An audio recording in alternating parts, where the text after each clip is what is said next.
part in the book that explains Mr. Gulen's and the Hizmet Movement's approach to dialogue, which is a part that I enjoy. Yes. Let's talk interfaith and the interreligious dialogue.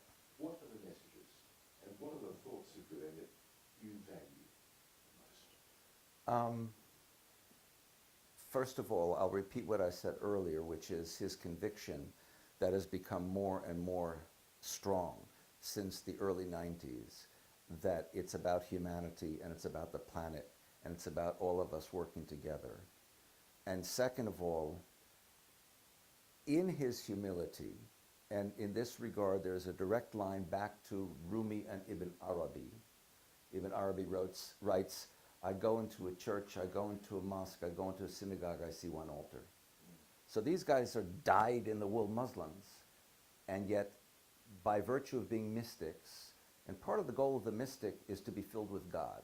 I can't be filled with God unless I empty myself of self. If I empty myself of self, I might come to realize, not always, but there's a good chance I'll come to realize that my sense that mine is the only true faith is my ego speaking and not God speaking. So, and if one is genuinely humble, then one realizes that when one talks about God, one is talking about a reality that is beyond what we can know except by faith. So my form of faith can be absolutely 100% perfect for me, and that doesn't contradict your faith being 100% perfect for you. So that's a second part of his understanding of what undergirds genuine interfaith dialogue. It's not about my secret plan to convert you to my perspective. It's about my genuine interest in learning about you and yours in learning about me, my perspective, your perspective, because ultimately we have a common goal, which is reaching toward God. And if one loves God, and that's what a mystic does by definition, that's what Gulen does emphatically, then one has to love those whom God loves, and God loves all of us.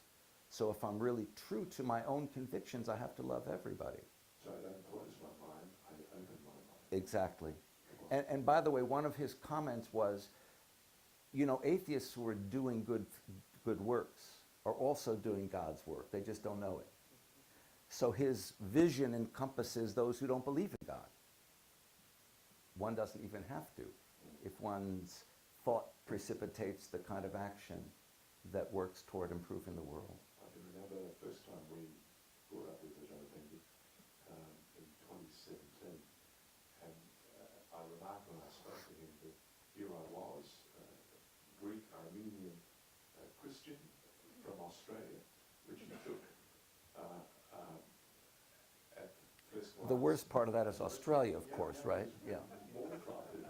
He had come to Australia.